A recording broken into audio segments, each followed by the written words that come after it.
Max Gorlin, Melbourne Football Club. You're listening to the Coaches Panel. This is Nat Fyfe from the Fremantle Footy Club. Trent Cotchin from the Richmond Footy Club. Scott Pendlebury from the Collingwood Football Club. You're listening to the Coaches Panel. Patrick Cooch from the Carlton Footy Club. It's Rory Sloane here from the Adelaide Crows. This is Tom Mitchell. You're listening to the Coaches Panel. Hey friends, you got MJ from the Coaches Panel. I hope you're well and welcome back to another episode of the 50 Most Relevant. Today, talking about Zak Butters. Incredibly relevant.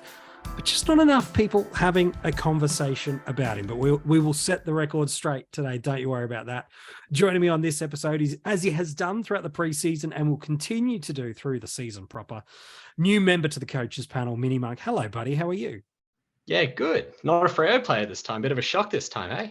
I had to get you back for something other than Fremantle related, because you offer so much more to the Coaches Panel listening community than just a accurate and valuable insights around Fremantle Dockers. Let's talk about this 22-year-old midfielder from Port Adelaide.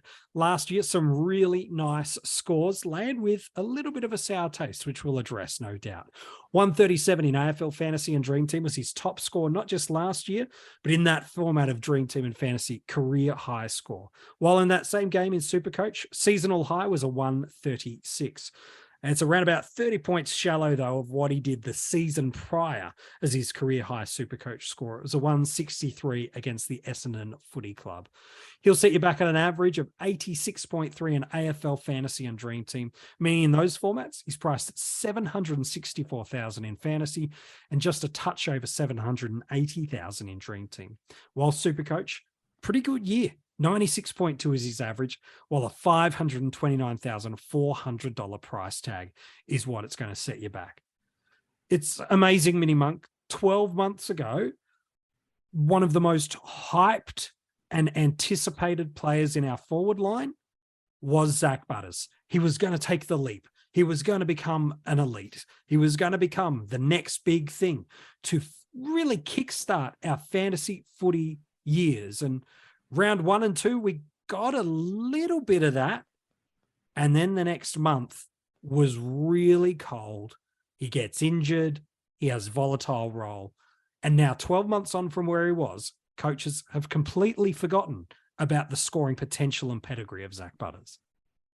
You only need to look back at the last 5 rounds of the season, let alone round 1 and round 2, to see his scoring pedigree. I mean, starting off with a 96 and a 114 in SuperCoach, then backs it up with a 137 in AF and DT and a 136 in SuperCoach. You're thinking you've nailed this. You've nailed the underpriced premium who can go on and be a top 6 forward for you. And then round 3 he gets injured and he's pops a 59 in AF and DT and a 58 in SuperCoach. And he comes back, doesn't do too badly against the Demons, gets back to his form against the Blues. Round 5. Bam, round 6 against the Eagles. He's sick, he's unwell, he's parked forward for the entire game, pops a 34 in AF and DT, Yuck. 58 in SuperCoach. And you're just going, gosh, how can I justify holding this guy?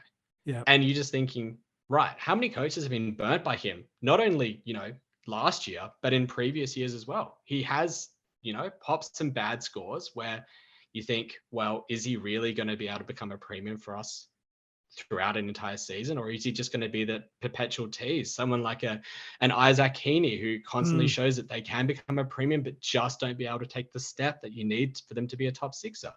But I think someone like Butters actually has that in him. He's shown that he has the craft to be able to perform in the midfield and perform up forward and be able to continue to score over 100 for continued stretches in AFDT and in SuperCoach. So I'm shocked that he's not being talked about more this preseason when there's so much hype around, you wanting to be starting top tier forwards like Dunkley, Cornelio, Taranto, and his teammate in Rosie. And you look at someone like Butters and people seem to be missing him and people, they're just not talking about him that much. No, well, we think back to those moments that were absolutely a combination of injuries and role, where he didn't get the highest of the highs of what we expected. And yet, when we look at his season in totality, taking out the emotion, which is sometimes hard in fantasy footy, it's actually a pretty solid season, an average of 86.3 in fantasy and DreamTeam, 6 tons, 2 of them over 120, sure, 7 under 80. While in SuperCoach, a 96.2 1.15 as an average across the year, 11 tons from 20 games. 5 of those huge 120 plus scores, 6 scores under 80. But here's the kicker. If you were to look at him based on the forwards we have available to us now, just by average, he's 7th in Dream Team and fantasy. Even with that number of injury impacted games, poor scores, poor health, poor role for pockets of the year. And 4th in SuperCoach, even with such a sour taste. And then we look, as MiniMonk has already alluded, to what he did at the end of the year. Over his final 5 games, a 107.4 average in Dream Team and fantasy, and a monster 115.6 in SuperCoach. But it's not just the final 5. Even look the fortnight earlier and do a final 7. 101.1 in Dream Team and fantasy, 106.8 in SuperCoach. And there's these pockets, if you look through his 21 and 2020 data, we're seeing pockets and stretches of 1 month, 6 weeks, 8 weeks, where Zak Butters is putting elements together. And as we walk into this season, MiniMonk, I know it's always dangerous to contrast one player alongside another, but just purely by the fact that Rosie and Butters were drafted in the same draft together, in the same team together, priced in comparable points across the formats, it doesn't feel too unfair to put them side by side. And I know you've got some stats of the two that you want to share in a second, but even just in ownership, it's unbelievable how these two couldn't be further apart, yet their scoring be so similar. Rosie's ownership in SuperCoach, 33%. Butters, 10%. Rosie and Dream Team, 38%. Butters, 10%. Rosie and AFL Fantasy, 42%. Butters, 6%. For guys that are pretty comparable, geez, they're a long way apart. Yeah, I mean, across the formats, they're essentially the same price. You're skimming, 5 or 10K between them. In terms of their averages from 2022, pretty similar as well. If you consider their averages from games where, Butters was injured or unwell, and games where Rosie had a poor role, say the first 5 rounds of the season where he had, no CBAs, was parked forward a lot, then around 60 goes in the middle.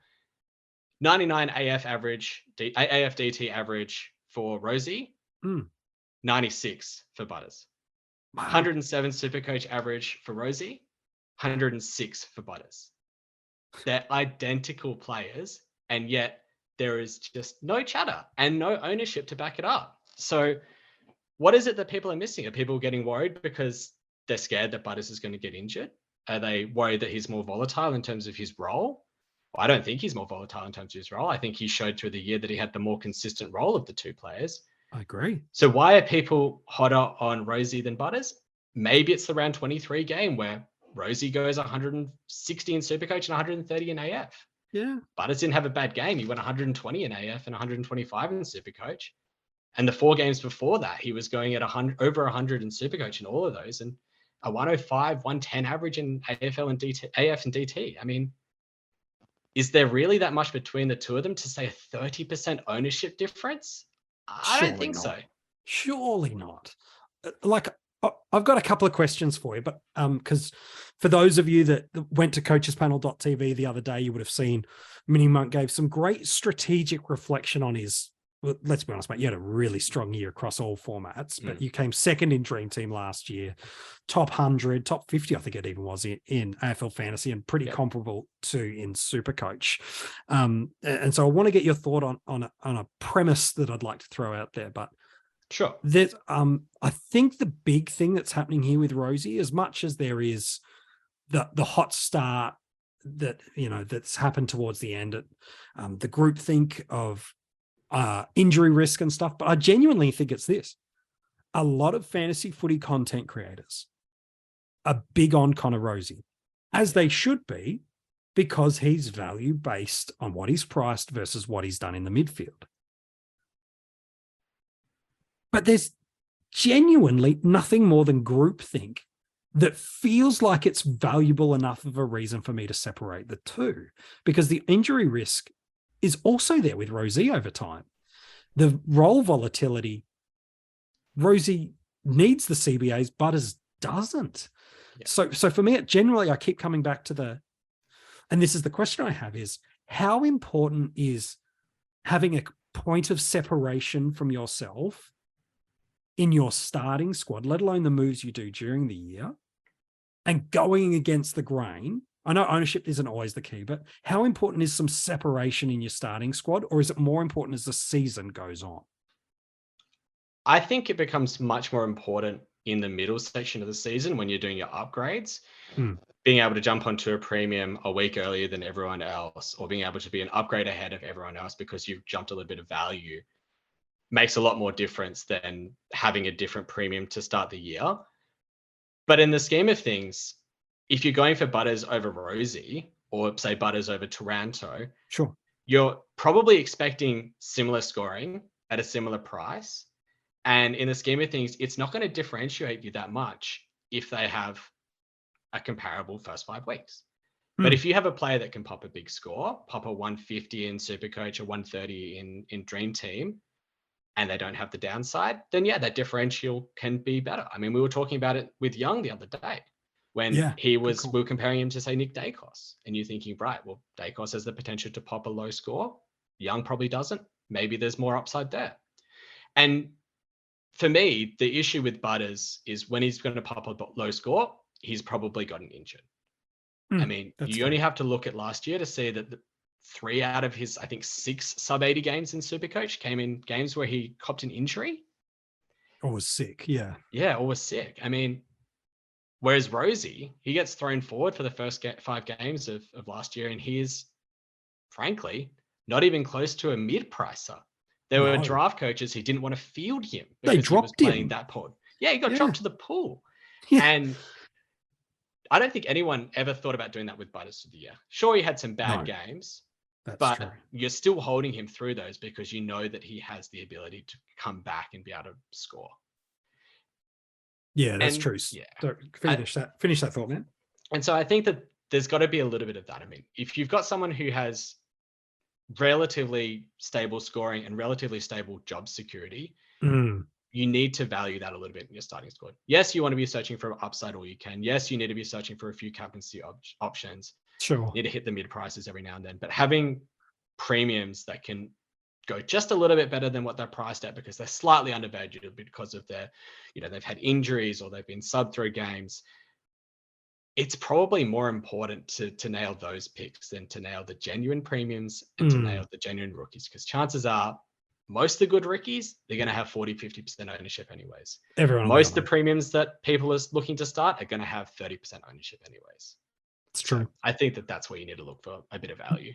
Yeah, I think that's smart. What happens at Port Adelaide this year is fascinating, not just in terms of the coaching career of Ken Hinkley, who has basically put himself into the position that if he doesn't make finals, he'll be out of a job. But there are a couple of interesting recruits that have come into that side that really do intrigue me what that does for their makeup. Now, Carl Amon out probably does open up a wing opportunity.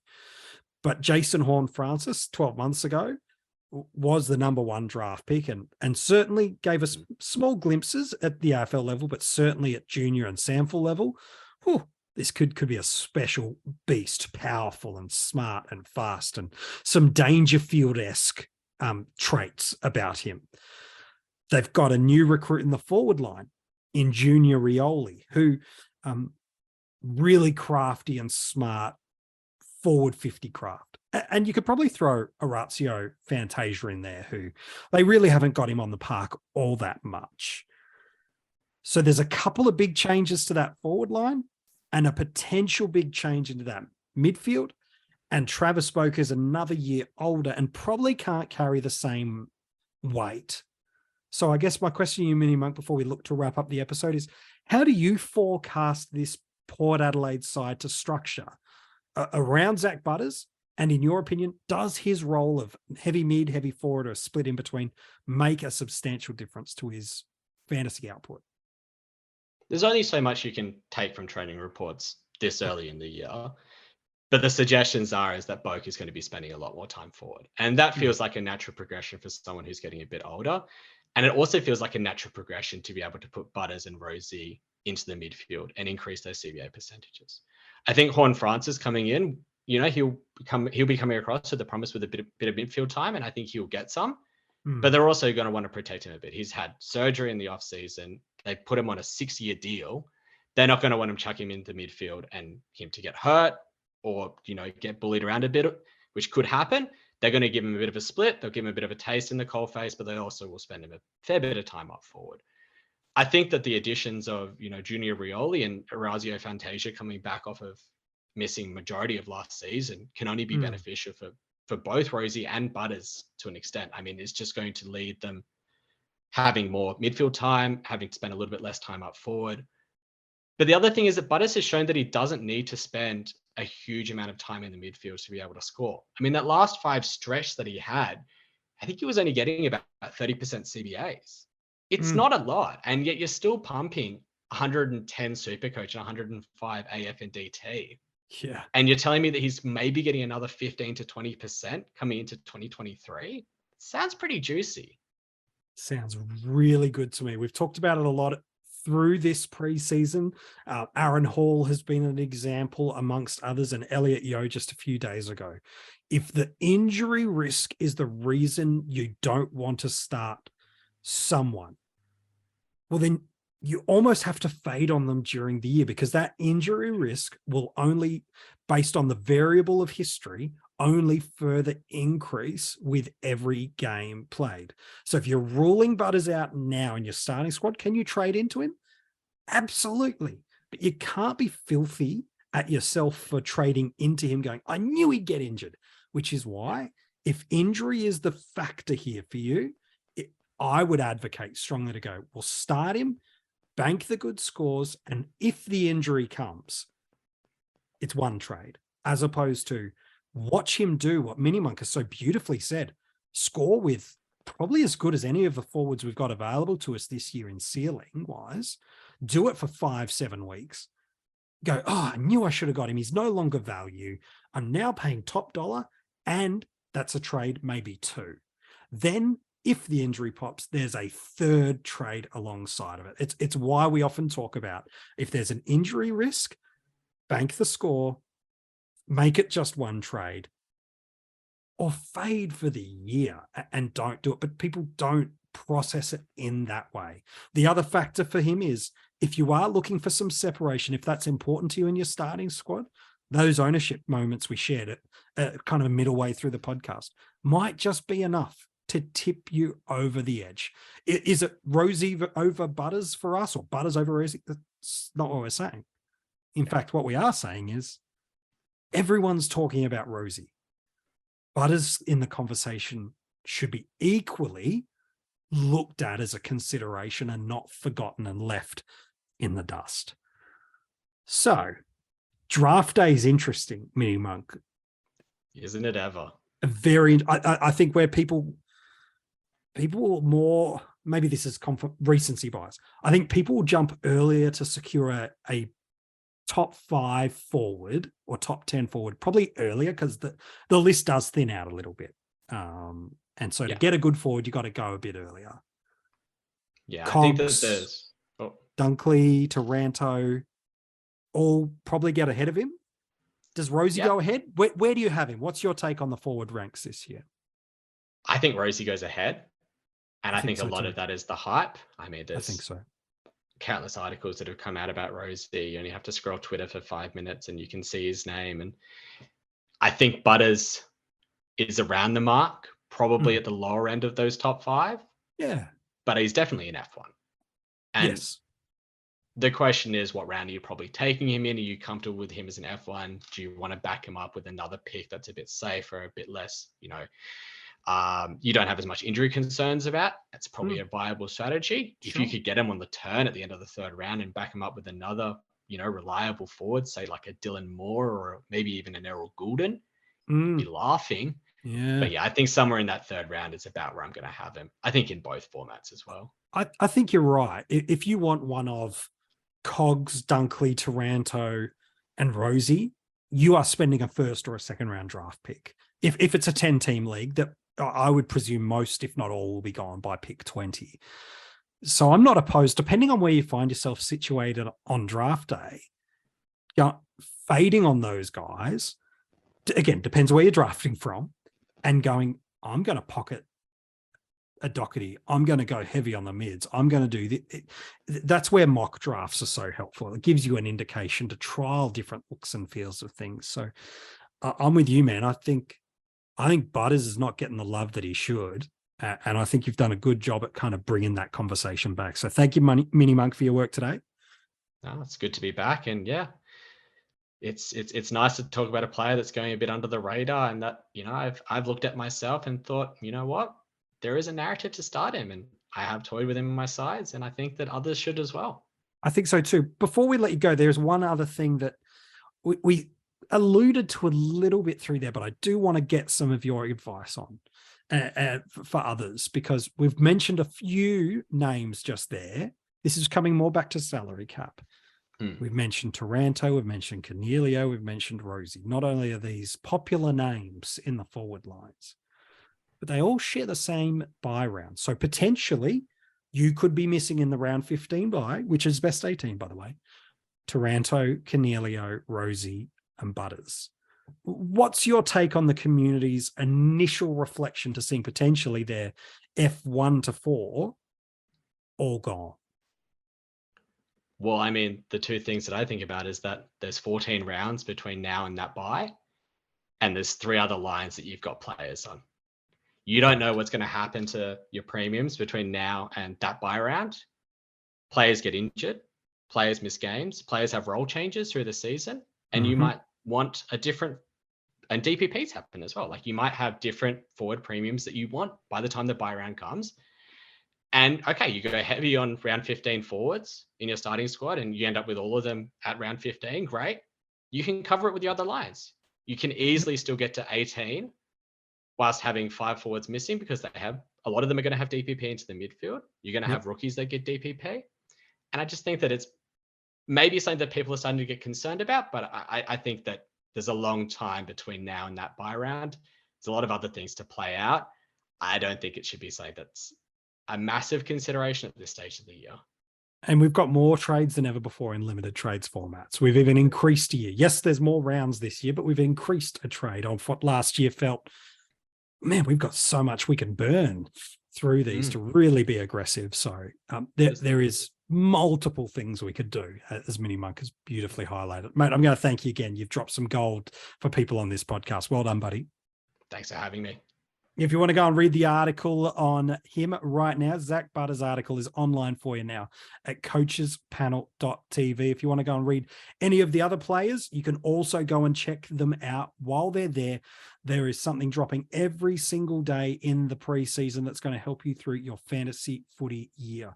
The podcast, they're landing fresh and firing for you. The 50 Most Relevant, our trade and strategy podcast, will start to pick up through the month of February.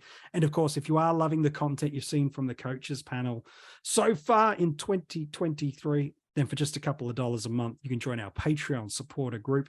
You will get access to a bunch of exclusive content, more podcasts, hidden groups, and it's just a nice way to help support us do what we do.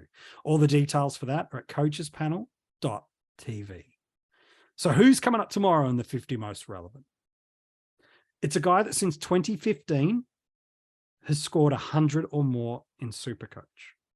Staying in SuperCoach, it's a guy since 2019 has not dropped his average beneath 110.